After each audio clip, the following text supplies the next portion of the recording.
الحمد للہ رب العالمین والصلاة والسلام علی محمد الامین اعوذ باللہ من الشیطان الرجیم بسم اللہ الرحمن الرحیم الحمد للہ رب العالمین والصلاة والسلام علی محمد الامین اعوذ باللہ من الشیطان الرجیم بسم اللہ الرحمن الرحیم۔ خواتین و حضرات، ہم سورہ انعام کی آیت 78 سے درس کی ابتدا کر رہے ہیں۔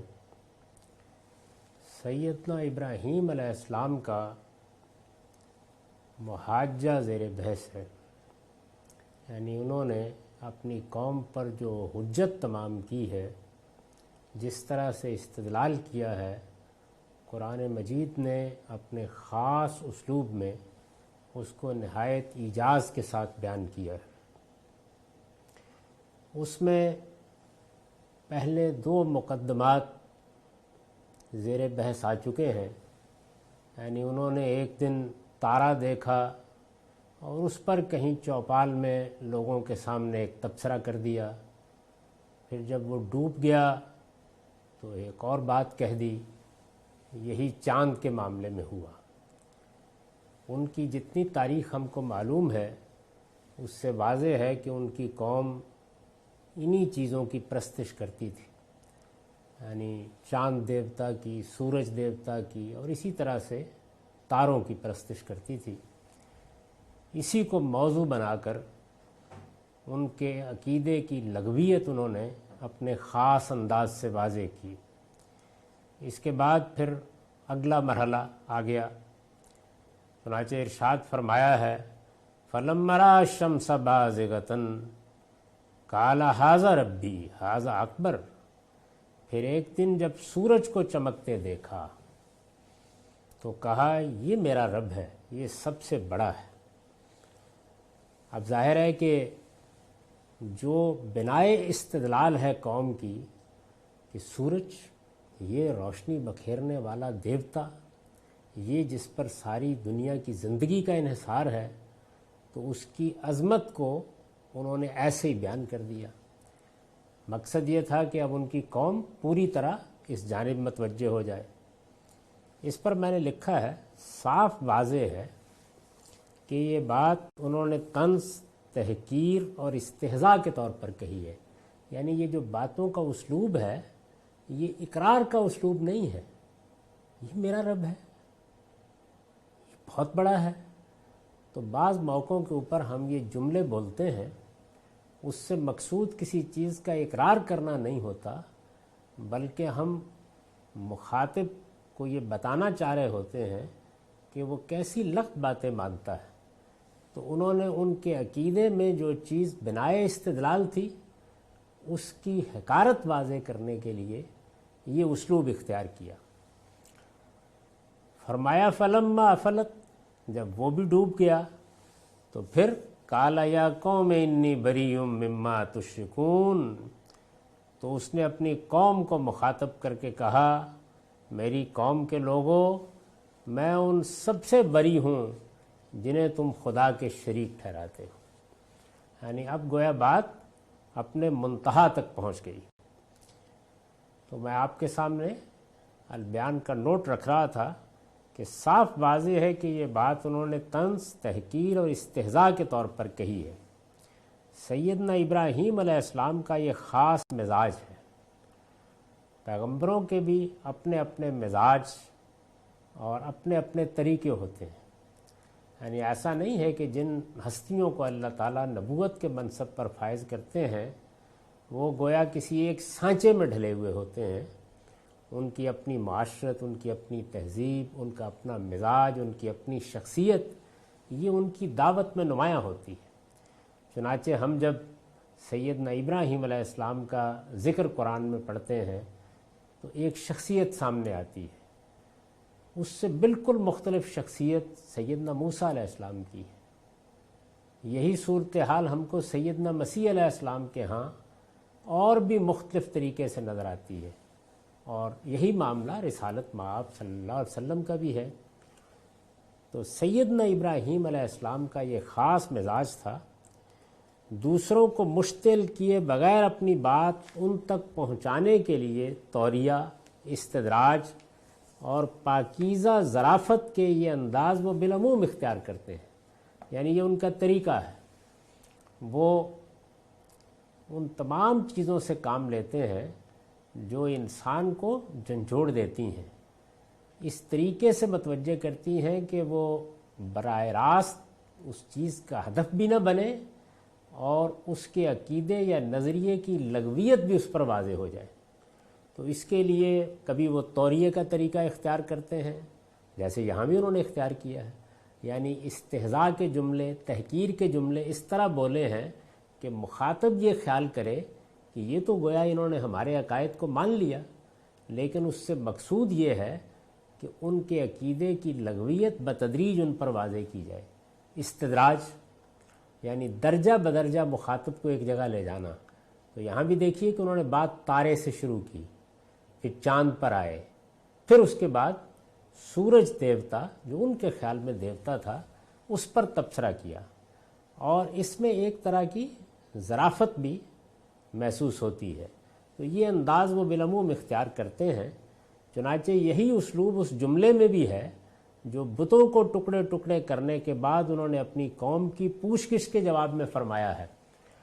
وہ واقعہ قرآن میں بیان ہوا ہے کہ جب ان کی قوم نے یہ پوچھا کہ یہ کس نے توڑے ہیں بت، تو انہوں نے کہا کہ اس بڑے بتی سے پوچھ لو جس کے کندھے پر کلہاڑی رکھی ہوئی ہے.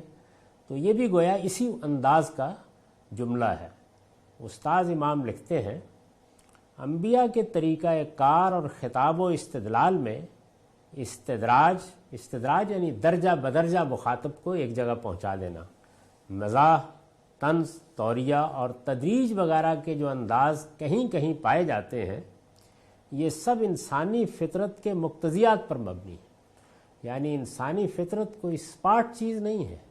ایسا نہیں ہے کہ ایک بیانیہ اسلوب ہی اس کو جھنجھوڑنے کا باعث بنتا ہے، یا ایک منطقی طرز کے مقدمات قائم کر کے اس سے گفتگو کی جا سکتی ہے. یعنی انسان ایک بڑی جامع صفات کی حامل مخلوق ہے. اس کے اندر جذبات بھی ہیں، احساسات بھی ہیں، اس کے اندر جمالیاتی حس بھی ہے، وہ اپنے باطن میں بھی ایک دنیا رکھتا ہے، اس کا ایک وجدان بھی ہے، وہ ایک عقلی مخلوق بھی ہے. تو ان سارے ہی پہلوؤں کو انبیاء علیہم السلام مخاطب کرتے ہیں. یعنی کبھی عقل کو، کبھی باطن کے اندر جو مذہبی احساس اللہ تعالیٰ نے ودیت کیا ہے اس کو، کبھی جذبات کو، کبھی احساسات کو، کبھی ان کے مسلمات کو. غرض یہ کہ وہ پوری شخصیت کو ہر پہلو سے مخاطب کر کے اپنی بات پہنچاتے ہیں.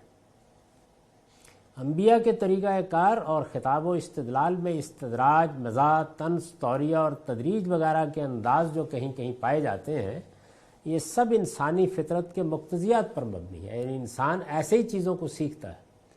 یہ آپ دیکھ لیجئے کہ جو اعلیٰ ادب دنیا میں تخلیق ہوا ہے اس میں یہ سب طریقے اختیار کیے جاتے ہیں. یعنی اس کا طریقہ یہ نہیں ہوتا کہ بس ایک بات کو آپ نے جس طرح ریاضی کی کتاب میں لکھا جاتا ہے ویسے بیان کر دیا، بلکہ یہ سارے اسالیب اختیار کیے جاتے ہیں کیونکہ انسان تک بات پہنچانے کے لیے. مثال کے طور پر یہی دیکھ لیجئے کہ جو لوگ بہت اچھا مزاح لکھتے ہیں وہ کیسے برتر حقائق بعض اوقات مزاحی کے اسلوب میں دوسروں کو منتقل کر دیتے ہیں. اسی طریقے سے جو لوگ اعلیٰ درجے کی طنز لکھتے ہیں وہ کس طرح انسانی ضمیر کو جھنجھوڑنے میں کامیاب ہو جاتے ہیں، درحالے کہ کوئی بڑا سے بڑا واعظ بھی اس طرح جھنجھوڑنے میں کامیاب نہیں ہوتا. تو یہ جتنے اسالیب اختیار کیے جاتے ہیں یہ انسانی فطرت کے مقتضیات پر مبنی ہے. یعنی انسانی فطرت اس کا تقاضا کرتی ہے. ان میں سے ہر اسلوب کا ایک محل ہوتا ہے اور ہر انداز اپنا ایک مقام رکھتا ہے. یعنی ایسا نہیں ہے کہ آپ اس چیز کو اٹھائیں اور وہاں لگا دیں، اس کو اٹھائیں اور یہاں لے آئیں. نہیں، ہر چیز کا ایک موقع و محل ہے.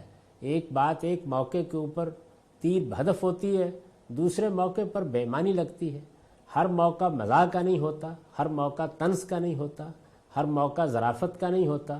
کبھی بیانیہ اسلوبی میں بات کہنی موضوع ہوتی ہے، کبھی منطقی استدلال کے مقدمات ہی قائم کرنے پڑتے ہیں، اور کبھی آپ یہ ساری چیزیں اختیار کرتے ہیں. چنانچہ جو ہمارے ہاں بھی ایسے لوگ پیدا ہوئے ہیں جو بڑی غیر معمولی شخصیات رکھتے تھے، اور انہوں نے کبھی مذہب کو بھی اگر بیان کیا ہے تو ان کے بیانات میں یہ ساری چیزیں موجود ہوتی ہیں، یعنی سوال کا جواب دینے میں، کسی چیز کی حقیقت واضح کرنے میں وہ طریقے اختیار کرتے ہیں کہ جس سے مخاطب کی غلطی بھی واضح ہو جائے اور وہ چڑے بھی نہیں، یعنی مخاطب کی نفسیات کا لحاظ کر کے کئی طریقوں سے بات اس تک پہنچائی جاتی ہے۔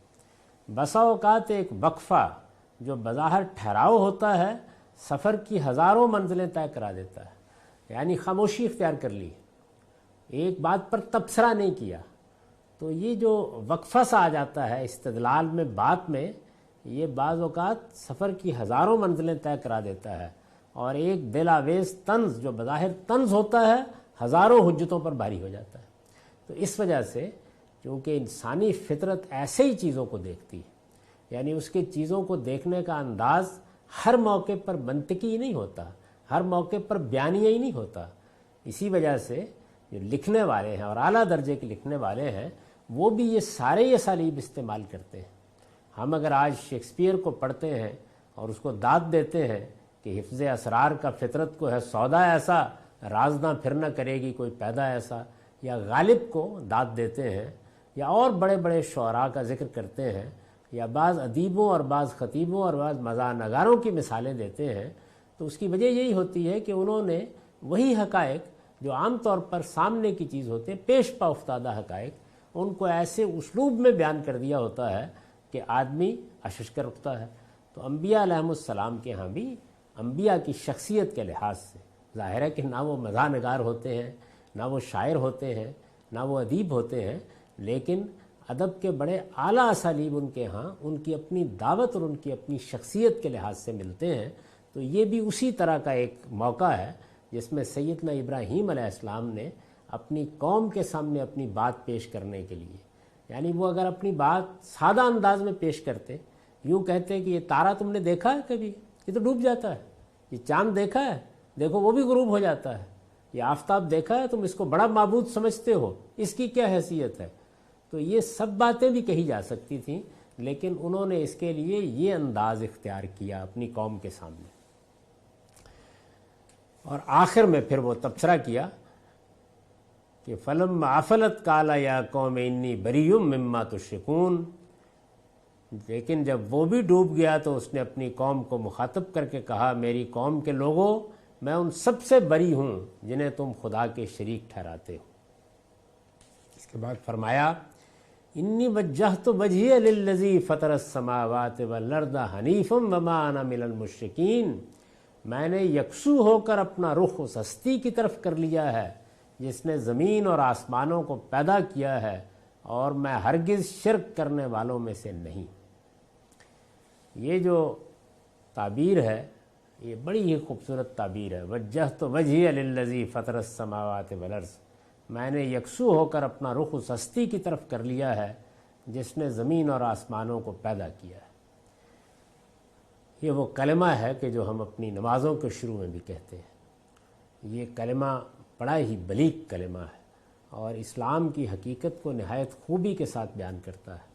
جب انہوں نے اپنی بات پوری کر لی ہے تو پھر اپنے عقیدے کا اظہار کیا ہے اور گویا پوری دعوت سامنے رکھتی ہے۔ یوں نہیں کہا کہ تمہیں یہ کہنا چاہیے، بلکہ اپنے عقیدے کا اظہار کر دیا ہے۔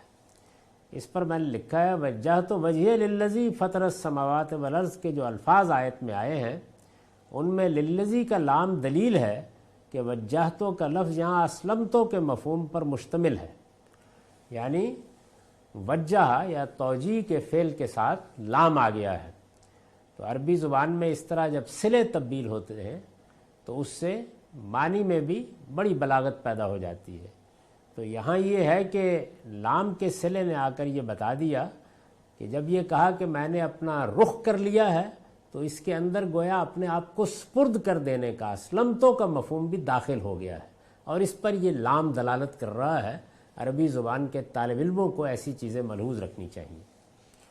قوم کو مخاطب کیے بغیر، یعنی انہوں نے باتیں خود کلامی کے انداز میں کی ہیں، قوم کو مخاطب نہیں کیا، قوم کو مخاطب کیے بغیر ایک تدریج کے ساتھ اپنی بات اس کے کاموں میں ڈالنے کے بعد اپنے آپ کو مخاطب کر کے، یعنی انہوں نے جو کہا ہے وہ اپنے آپ کو مخاطب کر کے کہا ہے، خود کلامی کے انداز میں کہا ہے، قوم کو مخاطب کیے بغیر ایک تدریج کے ساتھ اپنی بات اس کے کانوں میں ڈالنے کے بعد اب اس کو مخاطب کر کے ابراہیم علیہ السلام نے براہ راست اپنے عقیدے کا اعلان فرمایا، اور اس میں بھی گویا قوم سے نہیں کہا کہ تمہیں یہ ماننا چاہیے یا یہ بات واضح ہے لہذا اس کی بنیاد پر اپنے لغو عقائد کا احتساب کرو، یہ نہیں کہا، بلکہ اپنے عقیدے کا اعلان کر دیا ہے۔ یہ در حقیقت اسلام اور توحید کی دعوت ہے جو اس اسلوب میں پیش کی گئی ہے، یعنی سیدنا ابراہیم علیہ السلام کی دعوت ہے یہ جو انہوں نے پیش کی ہے۔ آگے بالکل واضح ہو جائے گا کہ یہ در حقیقت ان کا استدلال کا طریقہ ہے، دعوت پیش کرنے کا طریقہ ہے۔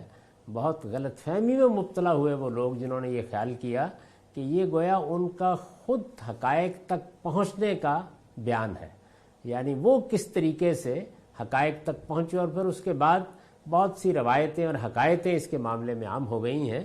آگے قرآن واضح کر دے گا کہ انہوں نے یہ استدلال کا طریقہ اختیار کیا اور اس کے لیے استدراج کا اسلوب اپنایا، یعنی درجہ بدرجہ قوم کو اس جگہ لے آئے جہاں وہ دعوت پیش کرتے۔ در حقیقت اسلام اور توحید کی دعوت ہے جو اس اسلوب میں پیش کی گئی ہے۔ اوپر جس یقین کا ذکر تھا یہ اسی یقین کا اظہار ہے، اس کا ایک ایک لفظ بتا رہا ہے کہ یہ اعلان کس اذعان اور کس شدت احساس کے ساتھ کیا گیا ہے۔ یعنی یہ دیکھیے کہ اس میں جو شان ہے، پہلے انہوں نے یہ کہا کہ انی بری مما تشرکون، میں ان سب سے بری ہوں جنہیں تم خدا کے شریک ٹھہراتے ہو۔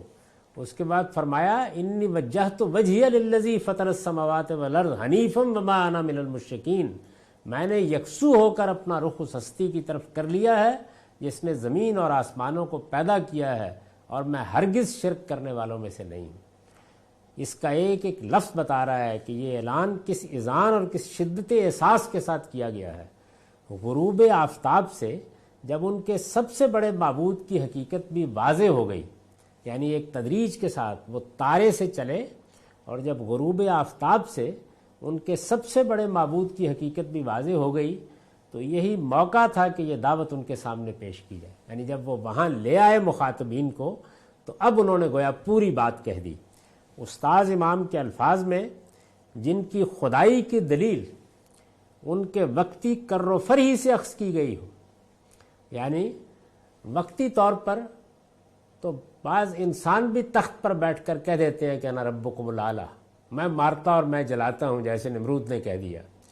تو جن کی خدائی کی دلیل ان کے وقتی کر و فر ہی سے اخذ کی گئی ہو، ان کی بے ثباتی اور ناپائیداری پر سب سے مؤثر تقریر کا وقت وہی ہوتا ہے جب ان کی لاش ان کے پرستاروں کے سامنے پڑی ہو۔ یعنی گویا جب آفتاب غروب ہو گیا تو اس کو اس طرح بیان کیا انہوں نے کہ جس کو پوچھتے تھے، جس کی عظمت کے گیت گاتے تھے، جس کو اپنا سب سے بڑا معبود کہتے تھے، اب گویا اس کی لاش سامنے پڑی ہے۔ تو وہ وقتی کر و فر جو جب سورج عروج پر ہوتا ہے لوگوں کو متاثر کرتا تھا وہ ختم ہو چکا۔ ایسا ہی معاملہ ان سب معبودوں کا ہے جن کو انسان اپنے ذہن سے گھڑتا ہے۔ ابراہیم علیہ السلام نے ٹھیک اسی موقع کا انتخاب کیا، یعنی آخری بات کہنے کے لیے انہوں نے ٹھیک اسی موقع کا انتخاب کیا۔ کس موقع کا؟ یعنی جب سورج غروب ہو گیا۔ ان کی اس تقریر کا حاصل یہ ہے کہ معبود وہی ہو سکتا ہے جو زمین و آسمان کا خالق ہو، انسان اپنے آپ کو اسی کے حوالے کر سکتا ہے۔ جو خود فراخی افلاک میں خار و زبوں ہیں وہ کسی کو کیا دیں گے؟ یعنی یہ تارے جو خود خدا کے قانون کے پابند، محض مقہور اور مجبور، جس طرح چاہتا ہے وہ پروردگار اسی طرح صدیوں سے گردش کر رہے ہیں، فراخی افلاک میں خار و زبوں ہیں، سرگرداں ہیں، جس طرح اس نے مقرر کر دیا ہے اسی کے مطابق اپنے اپنے دائرے میں اپنے اپنے مدار میں گردش کر رہے ہیں، وہ کسی کو کیا دیں گے اور کوئی اپنے آپ کو ان کے حوالے کیوں کرے گا؟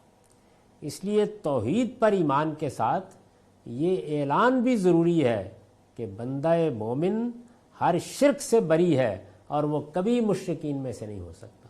یعنی یہ نفی اور اثبات دونوں ضروری، یہ ماننا بھی ضروری ہے کہ میرا پروردگار تنہا وہی ہے جو زمین و آسمان کا خالق ہے۔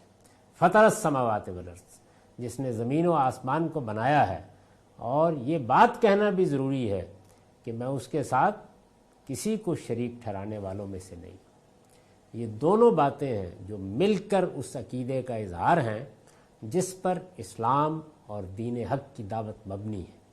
تو سیدنا ابراہیم علیہ السلام نے یہ دعوت اس بات سے اور اس طریقے سے پیش کی۔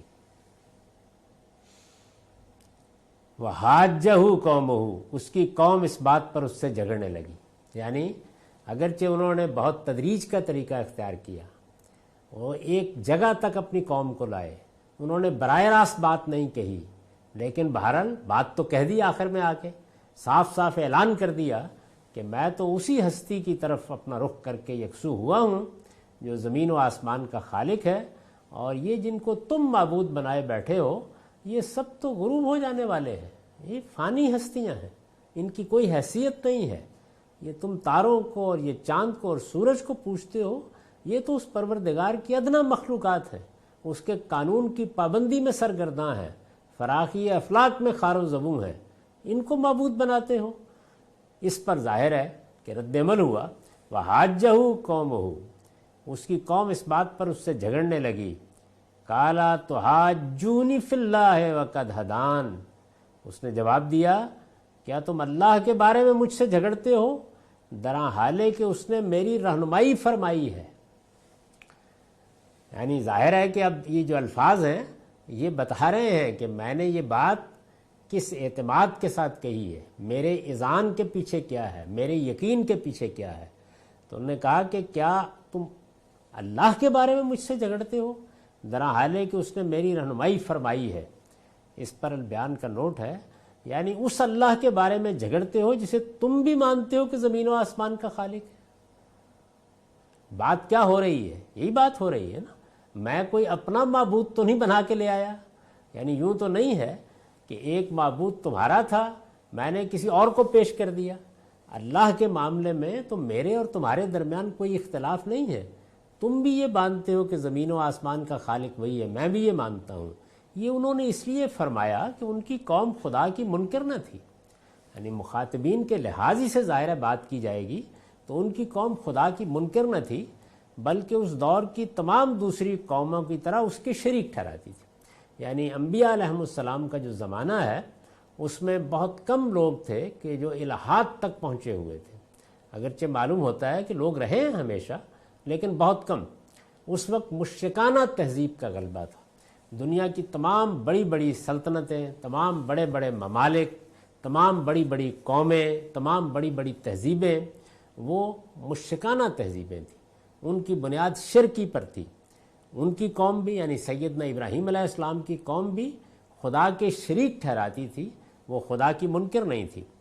جملے کا آخری حصہ بتا رہا ہے کہ یہ تمام واقعہ نبوت کے بعد کا ہے، یعنی درا حالے کہ اس نے میری رہنمائی فرمائی ہے۔ تو اس جملے نے بھی واضح کر دیا کہ یہ ان کا کوئی اپنا ذہنی سفر نہیں ہے جس کی رودات بیان ہوئی ہے، جیسے کہ عام طور پر لوگوں نے خیال کیا کسی غار میں بیٹھے ہوئے انہوں نے تارا دیکھا پہلی بار یا چاند دیکھا، ایسا نہیں ہے۔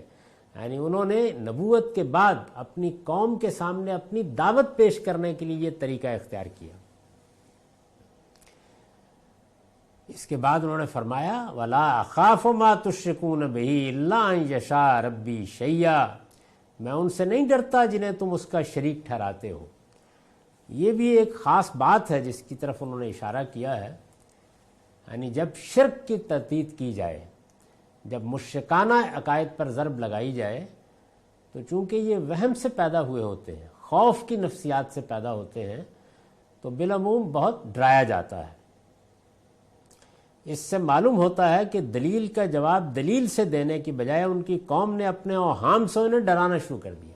یہ اس پر میں نے لکھا ہے کہ اس سے معلوم ہوتا ہے، یہ جو انہوں نے جملہ کہا ہے، یہ فرمایا ہے انہوں نے کہ میں ان سے نہیں ڈرتا جنہیں تم اس کا شریک ٹھہراتے ہو۔ تو یہ کیوں کہا؟ اس لیے کہ قوم نے یہ نہیں کیا کہ جو انہوں نے استدلال کیا تھا اس استدلال کی غلطی واضح کرتی، اس نے اوہام سے ڈرانا شروع کر دیا۔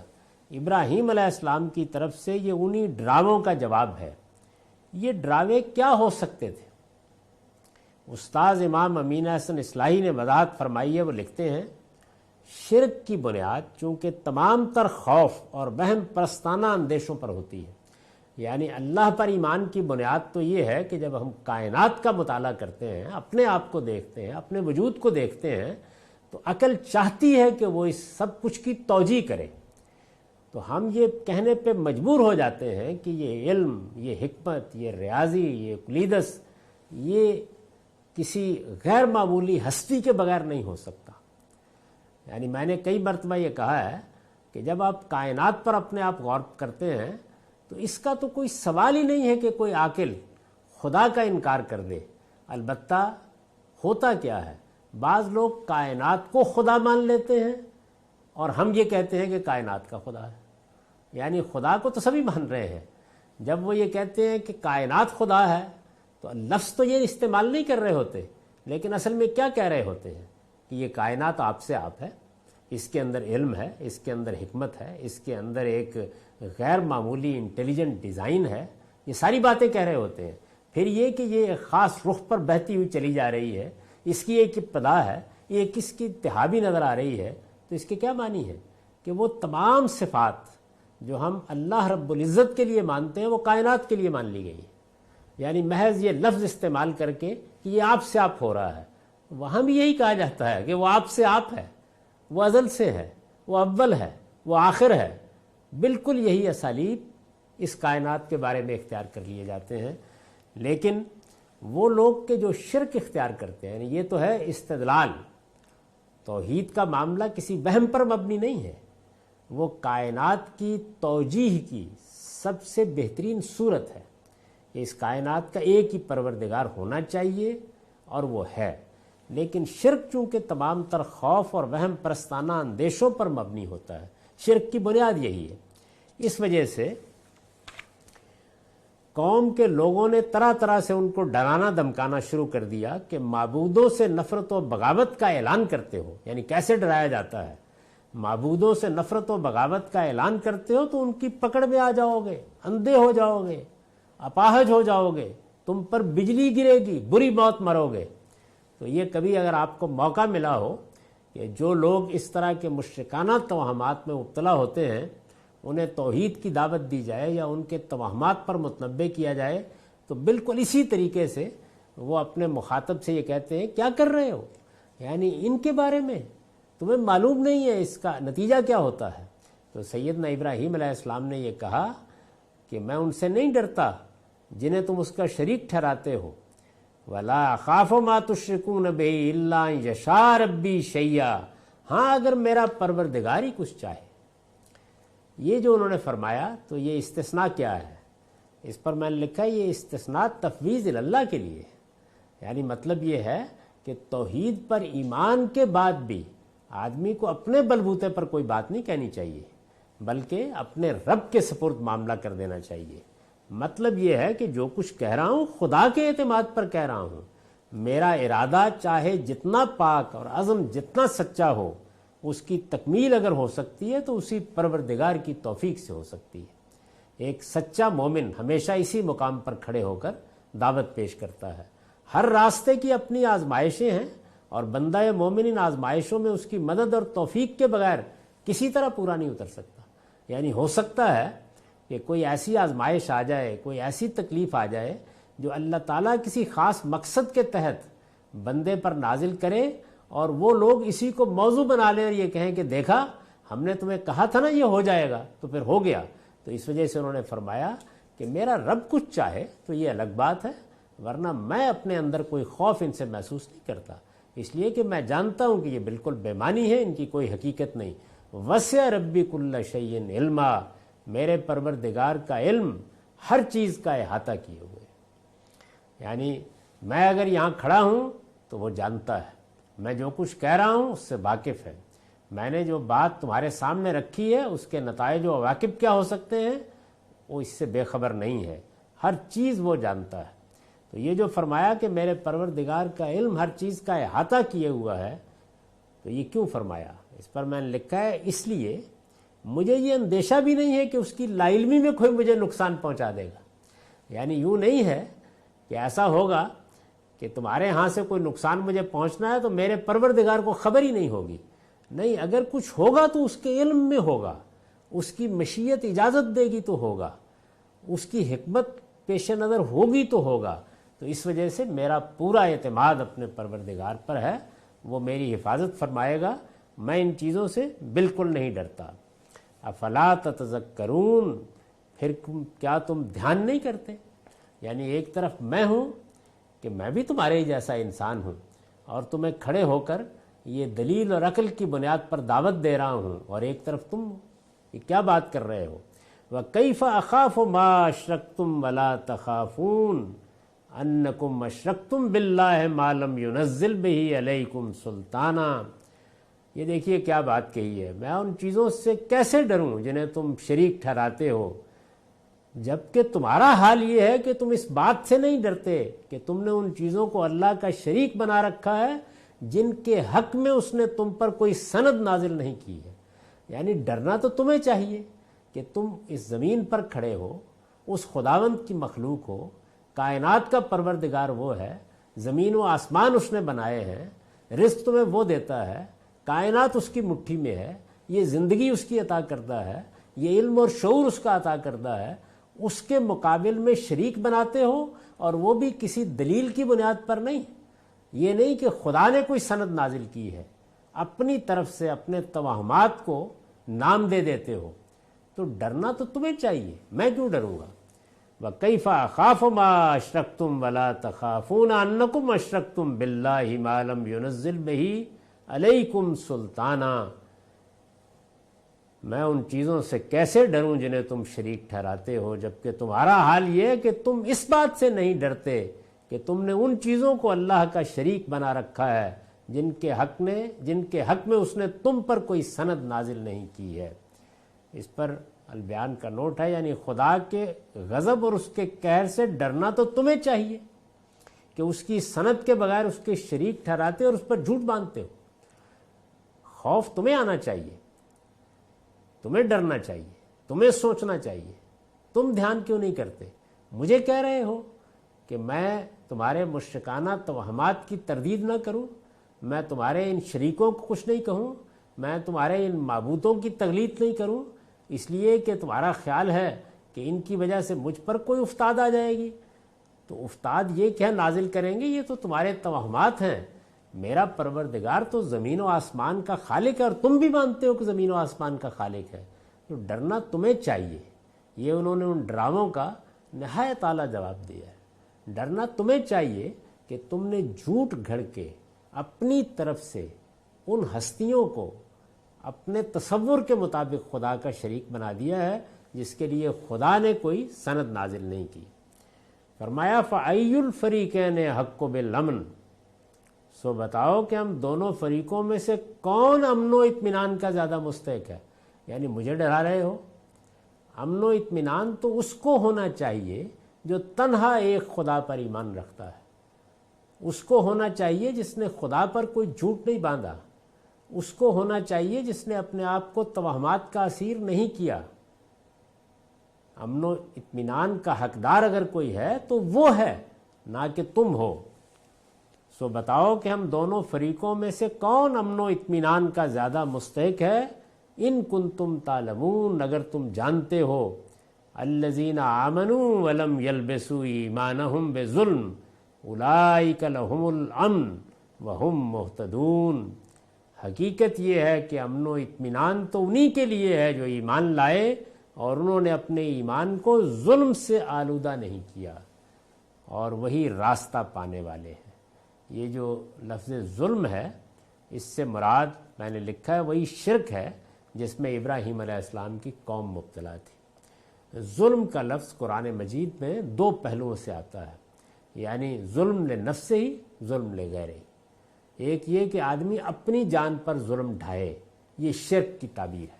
جب کوئی شخص اللہ تعالیٰ کے شریک ٹھہراتا ہے تو اس کا مطلب یہ ہے کہ اس نے اللہ پر تہمت باندھی ہے، اس نے اللہ پر جھوٹ باندھا ہے، اس نے اللہ پر افترا کیا ہے، اس نے ایک جھوٹی بات اللہ کی نسبت سے کہہ دی ہے۔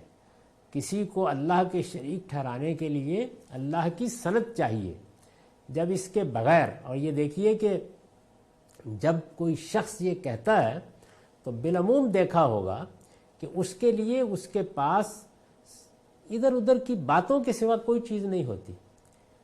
قرآن مجید پورا کا پورا پڑھ جائیے، یہ بالکل واضح ہو جائے گا کہ اللہ تعالیٰ نے اپنی توحید کی منادی کی ہے اس کتاب میں۔ آپ تورات کو پڑھ جائیے، آپ زبور کو پڑھ جائیے، آپ انجیل کو پڑھ جائیے، یعنی یہ سب کتابیں جو اللہ کی کتابیں ہیں یہ توحید کی منادی کر رہی ہیں۔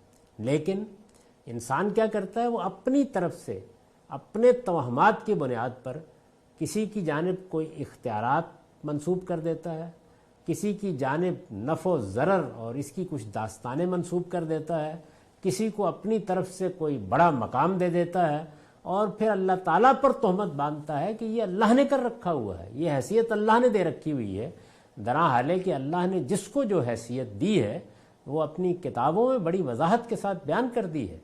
تو انسان اپنے خیال کے مطابق یہ جو چیزیں تراشتا ہے اس کو احساس نہیں ہوتا کہ یہ اللہ پر جھوٹ باندھنا ہے۔ تو اس وجہ سے شرک کی بنیاد ہی اس چیز کے اوپر ہے۔ تو انہوں نے فرمایا کہ جب شرک کی بنیاد اسی چیز پر ہے تو یہ گویا اپنے اوپر ظلم کرنا ہے، اپنی جان پر ظلم ڈھانا ہے۔ اس کا ترجمہ بعض موقعوں کے اوپر ہم اپنی جان پر ظلم ڈھانا کرتے ہیں، گویا انسان نے شرک کر کے کسی دوسرے پر ظلم نہیں کیا، اپنے اوپر ظلم کیا ہے، کیونکہ شرک وہ جرم ہے کہ جس کے بارے میں اللہ تعالیٰ نے فرما دیا ہے کہ وہ ہر چیز کو معاف کر سکتا ہے، لیکن اگر کسی نے جانتے بوجھتے اس کے شریک ٹھہرائے ہیں تو وہ اس کو معاف نہیں کرے گا۔ تو انہوں نے یہ جواب دیا کہ امن کا مستحق کون ہے، کس کو ہونا چاہیے؟ ان کو جو اللہ کے شریک ٹھہراتے ہیں، ان کو جو ان توہمات کو اپنا دین بناتے ہیں، کیا ان کو ہونا چاہیے؟ نہیں، ان کو ہونا چاہیے کہ جو ایمان لائے، الذین آمنوا ولم یلبسوا ایمانہم بظلم، اور انہوں نے اپنے ایمان کو ظلم سے آلودہ نہیں کیا، یعنی شرک سے آلودہ نہیں کیا، اور پھر اس کے بعد وہم مہتدون، اور وہی راستہ پانے والے ہیں، یعنی صحیح راستے پر ہیں، صراط مستقیم پر ہیں۔ تو گویا انہوں نے ایک در حدیث دیگراں کے انداز میں یہ بتا دیا کہ معیار یہ ہے، اگر کسی آدمی کا ایمان صادق ایمان ہے تو اس میں شرک کا کوئی شائبہ نہیں ہو سکتا، وہ ایمان خالص ایمان ہوگا، اس میں اطاعت بھی خالص اللہ کی ہوگی، عبادت بھی خالص اللہ کی ہوگی، استعانت بھی اسی سے ہوگی۔ اور یہی ایمان ہے کہ جو انسان کو وہ ہمت اور وہ حوصلہ دیتا ہے جس کا انہوں نے یہاں اظہار کیا ہے کہ یہ تم مجھے کیا ڈرا رہے ہو؟ کیا تم سمجھتے ہو کہ مجھے ڈرنا چاہیے؟ تمہیں ڈرنا چاہیے، اس لیے کہ تم خدا پر جھوٹ باندھ رہے ہو، اور جس ہستی پر جھوٹ باندھ رہے ہو یہ تمہارے معبود تو توہمات کا نتیجہ ہیں، وہ تو حقیقت میں اس کائنات کا مالک، اس کائنات کا بادشاہ، اس کائنات کا خالق ہے، اور یہ تم مانتے ہو، ان کے مخاطبین مانتے ہیں۔ تو انہوں نے کہا کہ پھر مجھے ڈراتے ہو؟ امن و اطمینان میں وہی ہے کہ جو ایک اللہ پر ایمان رکھتا ہے، جس نے اپنے ایمان کو کبھی شرک سے آلودہ نہیں کیا۔ تو یہ میں نے عرض کیا تھا کہ جو کچھ بھی انہوں نے یہ فرمایا، یعنی یہ تارے کو دیکھا اور پھر چاند کو دیکھا، تو یہ ان کی حجت ہے، ان کا استدلال ہے، یہ ان کا اپنا ذہنی سفر نہیں ہے جس طرح کہ عام لوگوں نے سمجھا ہے۔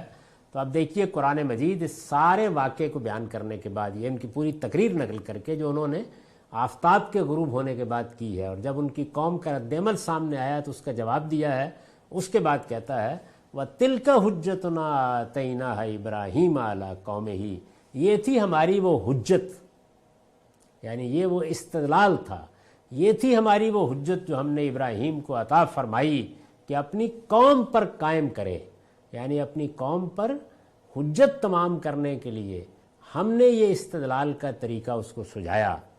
اس پر بیان لکھا ہے، یہ قرآن نے خود واضح کر دیا ہے کہ اوپر نجوم و کواکب اور ماہ و آفتاب کے طلوع و غروب کے حوالے سے جو کچھ کہا گیا ہے وہ ابراہیم علیہ السلام کا اپنا کوئی فکری ارتقاء نہیں جیسے کہ لوگوں نے سمجھ لیا، بلکہ ان کے استدلال کا بیان ہے جو انہوں نے توحید کی دعوت کے لیے اختیار فرمایا۔ یعنی یہ اللہ تعالیٰ نے آخر میں، اور یہ قرآن کا عام طریقہ ہے کہ وہاں یہ احتمال تھا کہ آدمی اس غلط فہمی میں مبتلا ہو جائے کہ یہ گویا ان کے اپنے ذہنی ارتقاء کا بیان ہے، وہ اس طریقے سے شرک سے توحید تک پہنچے، تو قرآن نے بیان کر دیا کہ یہ در حقیقت وہ حجت تھی، وہ استدلال تھا جو ہم نے اپنی قوم پر قائم کرنے کے لیے ابراہیم کو بتایا۔ آیت میں علی قوم ہی کے الفاظ اس پر سری دلیل ہے، یعنی اپنی قوم پر حجت قائم کرنے کے لیے یہ ہم نے طریقہ بتایا۔ تو یہ علی قوم ہی کے الفاظ نے بالکل واضح طریقے پہ بتا دیا کہ یہ کوئی ان کا اپنا فکری ارتقاء کا بیان نہیں ہے، بلکہ ان کا استدلال ہے، ان کی دعوت ہے، انہوں نے اپنی قوم کو یہ پیغام کس طریقے سے پہنچایا۔ اس کے بعد فرمایا نرفع درجات من نشاء ان ربک حکیم علیم، ہم جس کو چاہتے ہیں اس کے درجے پر درجے بلند کر دیتے ہیں۔ یعنی اللہ تعالیٰ کا یہ کرم اور عنایت ہوتی ہے کہ جب بندہ اس کی دی ہوئی صلاحیتوں کی قدر کرتا ہے اور اس کی راہ میں ان کو صرف کرتا ہے تو پھر وہ اس کو بڑی بلندیاں عطا کرتا ہے۔ اس درجے کا استدلال، یہ انداز، یہ تفویض اللہ، یہ اپنے پروردگار پر توکل، یہ اذعان، یہ یقین افروز گفتگو، تو یہ ظاہر ہے کہ کوئی آسان چیز نہیں ہے کہ ہر آدمی کو نصیب ہو جائے۔ تو فرمایا کہ یہ وہ درجات ہیں جو ہم اپنے بندوں کے بلند کرتے ہیں، اور بلند کرتے ہیں تو کس بنیاد پر بلند کرتے ہیں؟ اپنے علم کی بنیاد پر بلند کرتے ہیں۔ حقیقت یہ ہے کہ تمہارا پروردگار حکیم و علیم ہے، یعنی وہ حکمت والا ہے اور وہ ہر چیز کا علم رکھتا ہے۔ اس میں دونوں چیزوں پر دو نوٹ ہیں، وہ سن لیجئے۔ درجے پر درجے بلند کر دیتے ہیں، نرفع و درجات، اس پر میں نے لکھا ہے اصل میں لفظ درجات آیا ہے، یہ جمع بھی ہے اور اس پر تنوین بھی ہے، یعنی یہ نہیں کہا کہ ہم اس کا درجہ بلند کر دیتے ہیں، یہ کہا ہم اس کے درجے بلند کر دیتے ہیں، اور پھر اس پر تنوین ہے، یعنی یہ نکرہ ہے، درجات نہیں ہے۔ یہ ساری چیزوں کا لحاظ کر کے میں نے یہ ترجمہ کیا، اس کے درجے پر درجے بلند کر دیتے ہیں، یعنی ایک کے بعد دوسرا درجہ، دوسرے کے بعد تیسرا درجہ، ہم اس کو اسی طرح سے اعلیٰ ترین مقام پر پہنچاتے ہیں۔ اصل میں لفظ درجات آیا ہے، یہ جمع بھی ہے اور اس پر تنوین بھی ہے، ہم نے ترجمے میں یہ چیزیں ملحوظ رکھی ہیں، یعنی یہ ترجمہ کرنے کی بجائے کہ ہم اس کے درجات بلند کرتے ہیں، اس کے درجے پر درجے بلند کر دیتے ہیں، یہ ترجمہ کیوں کیا گیا؟ اس لیے کیا گیا ہے کہ یہ جمع بھی ہے اور نکرہ بھی ہے، ان دونوں چیزوں کا لحاظ کریں تو یہی ترجمہ ہونا چاہیے۔ اور اس سے گویا یہ بات ہمیں معلوم ہوئی کہ بندہ مومن کے لیے اللہ کی نعمتیں کیسے اس کو بلندی پر پہنچاتی ہیں۔ اگر وہ صحیح مقام پر کھڑا ہے، اس کی فطرت میں اللہ تعالیٰ نے جو دین کی ہدایت بدیت فرمائی ہے اس کی قدر کرتا ہے، اپنی باقی زندگی میں اس کی حفاظت کرتا ہے، جو اخلاقی اصول انسان کی فطرت کا حصہ ہیں ان کی پابندی میں زندگی گزارتا ہے، بالکل صراط مستقیم پر رہتا ہے، اپنے آپ کو توہمات کے سپرد نہیں کرتا، اور اپنے اندر وہ چیز پیدا کرتا ہے کہ جہاں حق آئے، خواہ وہ کسی تدبیر کے معاملے میں آئے، خواہ کسی علمی حقیقت کے معاملے میں آئے، خواہ وہ کسی دینی حقیقت کے معاملے میں آئے، گھر میں آئے، باہر آئے، کسی چھوٹے کی طرف سے آئے، کسی بڑے کی طرف سے آئے، جب وہ اس کا استقبال کرتا ہے اور اس کو قبول کرتا ہے تو اللہ تعالیٰ اس کی صلاحیتوں کو بڑھا دیتا ہے، اور پھر ایک کے بعد دوسرا درجہ اس کو حاصل ہوتا چلا جاتا ہے۔ تو ابراہیم علیہ السلام نے جب یہ حجت پیش کی ہے، اس اسلوب میں پیش کی ہے، تو یوں نہیں ہے کہ یہ ساری کی ساری ان کو بتا دی گئی کہ آپ اس طرح کریں گے، یعنی اللہ تعالیٰ ان کو جو اپنے ملکوت کا جیسے بتایا مشاہدہ کراتے تھے، تو اس کے نتیجے میں گویا انہوں نے یہ تعلیم پالی اور اس کو اس خوبی کے ساتھ پیش کیا، تو فرمایا کہ یہ درجے ہم ہی دیتے ہیں اور پھر درجے پر درجے دیتے چلے جاتے ہیں۔ ان ربک حکیم العلیم، تیرا پروردگار حکیم و علیم ہے۔ اس پر ہے کہ مطلب یہ ہے کہ ہمارا یہ چاہنا الل ٹپ نہیں ہوتا، یہ جو کہا نا کہ ہم جس کو چاہتے ہیں، تو یہ جگہ جگہ اللہ تعالیٰ اپنی صفات کا حوالہ دے کر اپنی مشیت کے بارے میں بتاتے ہیں کہ یہ جب تم قرآن میں پڑھو یا ہماری طرف سے سنو کہ ہم جس کو چاہتے ہیں یہ کر دیتے ہیں، تو یہ چاہتے کا مطلب یہ نہیں ہوتا کہ وہ کسی قانون کسی قاعدے کے تحت نہیں ہوتا، یہ الل ٹپ نہیں ہوتا، بلکہ ہمارے علم و حکمت پر مبنی ہوتا ہے۔ یعنی ایسا نہیں ہے کہ بادشاہ سلامت ترنگ میں آ گئے اور انہوں نے اٹھا کے کسی کو کہیں پہنچا دیا اور کسی کو سولی دے دی، نہیں، ہمارے علم اور حکمت پر مبنی ہوتا ہے۔ ہم اپنے قرب کے یہ مدارج انہی کو عطا فرماتے ہیں جو ان کے اہل ہوتے ہیں، یعنی آدمی جب اپنی اہلیت ثابت کرتا ہے تو اسی کے نتیجے میں اللہ تعالیٰ اگلا درجہ دیتے ہیں. جب وہ اس کے بھی اپنے آپ کو اہل ثابت کر دیتا ہے تو پھر اگلے درجے پر اس کو ترقی دیتے ہیں. تو اس طرح اگر بندہ اپنی تربیت کرتا رہے، کیونکہ دنیا میں بڑے نشے فراز آتے ہیں، اس کے اندر علم میں، فکر میں، معاملات میں، تعلقات میں، روابط میں بہت نشے و فراز آتے ہیں. دوسروں کی طرف سے زیادتیاں ہوتی ہیں، دوسرے رکاوٹیں کھڑی کرتے ہیں، جہاں توقع ہی نہیں ہوتی آدمی کو وہاں سے غیر متوقع صورتحال پیش آ جاتی ہے. بدترین اندیشے صحیح ثابت ہو جاتے ہیں. ان سب موقعوں کے اوپر اعلیٰ ترین جگہ پر کھڑے رہنا، مثبت رویے کے ساتھ کھڑے رہنا، اپنا سفر جاری رکھنا، اپنی منزل کھوٹی نہ کرنا، اور جو خدا نے صلاحیت دی ہے اس کے بارے میں فیصلہ کر لینا کہ مجھے اس کو صراط مستقیم پر رہ کر استعمال کرنا ہے اور اس سے صحیح نتائج نکالنے ہیں. یہ بہت بڑی چیز ہے، اور یہ اللہ تعالیٰ کی عنایت ہوتی ہے کسی بندے کو اس طریقے سے یہ توفیق دے. اور جب اللہ تعالیٰ اپنے علم اور اپنی حکمت کی بنیاد پر یہ دیکھ لیتے ہیں کہ میرا بندہ اس کا اہل ہے، تو پھر ایک درجے سے دوسرے درجے میں اس کے لیے بلندی کے اسباب پیدا کرتے ہیں. یہی وہ چیز ہے کہ جو ایک بندہ مومن میں تفویض اور توکل کا صحیح جذبہ پیدا کرتی ہے کہ معاملات میرے اللہ کے سپرد ہیں. اس وقت کوئی چیز چھن گئی ہے تو اس سے کیا فرق پڑتا ہے، اس میں کوئی اس کی حکمت ہوگی، میرے لیے کوئی اور راستہ نکالنا مقصود ہے. کوئی رکاوٹ آ گئی ہے تو اس سے کیا فرق پڑتا ہے، میں جدوجہد کروں گا، میرا کام یہ ہے، راستے دینا میرے پروردگار کا کام ہے. تو بالکل ایک مختلف شخصیت اس سے وجود میں آتی ہے، اور سیدنا ابراہیم علیہ السلام کی شخصیت ایسی تھی. تو یہ فرمایا کہ درجے پر درجے بلند کر دیتے ہیں اور دنیا میں کیا نعمتیں دیتے ہیں اب اس کو بیان کیا ہے. تو یہ کہا کہ پھر یہی نہیں، وَوَهَبْنَا لَهُ إِسْحَاقَ وَيَعْقُوبَ، ہم نے ابراہیم کو اسحاق اور یعقوب عنایت فرمائے. محض بیٹے نہیں ہیں، یعنی دو پیغمبر عنایت فرمائے. کُلًّا ہدینا، ان میں سے ہر ایک کو ہم نے ہدایت بخشی. وَنُوحًا ہدینا من قبل، اس سے پہلے یہی ہدایت ہم نے نوح کو بخشی تھی. یہ قرآن مجید جگہ جگہ یہ بتا دیتا ہے کہ اللہ کا دین ہمیشہ ایک ہی رہا ہے.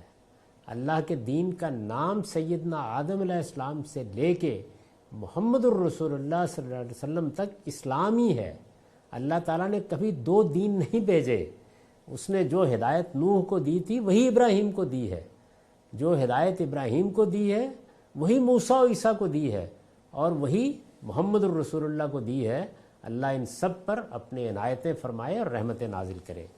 تو یہ فرمایا کہ اس سے پہلے یہی ہدایت ہم نے نوح کو بخشی تھی، اور پھر ابراہیم کے بعد وَمِن ذُرِّيَّتِهِ، اس کی ذریت میں سے داؤد و سلیمان، داؤد، سلیمان و ایوب و یوسف و موسیٰ و ہارون، ایوب، یوسف، موسیٰ اور ہارون کو بھی. وَكَذَلِكَ نَجْزِي الْمُحْسِنِينَ، ہم نیکوکاروں کو اسی طرح صلہ دیا کرتے ہیں. وَزَكَرِيَّا وَيَحْيَا وَعِيسَىٰ وَإِلْيَاسَ، اور زکریا، یحییٰ، عیسیٰ اور الیاس کو بھی. اور فرمایا کل من الصالحین، یہ سب نیکوکاروں میں سے تھے. اور یہی نہیں، وَإِسْمَاعِيلَ وَالْيَسَعَ وَيُونُسَ وَلُوطَ، اور اسماعیل، یسع، یونس اور لوط کو بھی. وَكُلًّا فَضَّلْنَا عَلَى الْعَالَمِينَ، ان میں سے ہر ایک کو ہم نے دنیا والوں پر فضیلت عطا فرمائی تھی.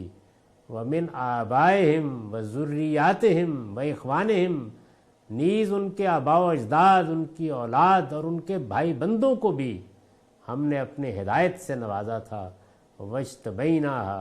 وَاجْتَبَيْنَاهُمْ وَهَدَيْنَاهُمْ إِلَىٰ صِرَاطٍ مُسْتَقِيمٍ، یعنی ان سب کو ہم نے اپنی ہدایت سے نوازا، انہیں برگزیدہ کیا اور توحید کی اسی صراط مستقیم کی طرف ان کی رہنمائی فرمائی تھی.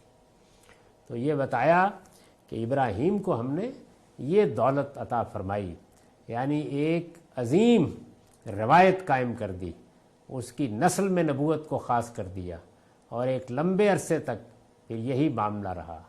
اس میں جن پیغمبروں کا ذکر ہوا ہے، جن پیغمبروں کو اللہ تعالیٰ نے اس طرح سے پیش کیا، سیدنا ابراہیم پر اپنی جس نعمت کا ذکر کیا ہے، یہ سب چیزیں نسبتاً تفصیل کا تقاضا کرتی ہیں.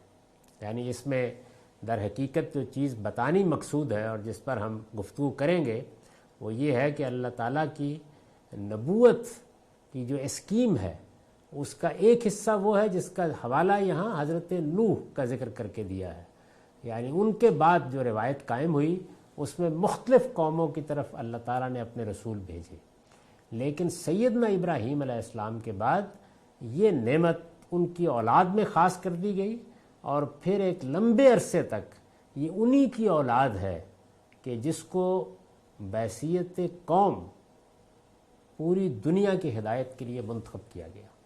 یہ چونکہ ایک اہم باب ہے، یعنی ذریت ابراہیم کو نبوت کے منصب پر بحیثیت ذریت منتخب کر لیا گیا۔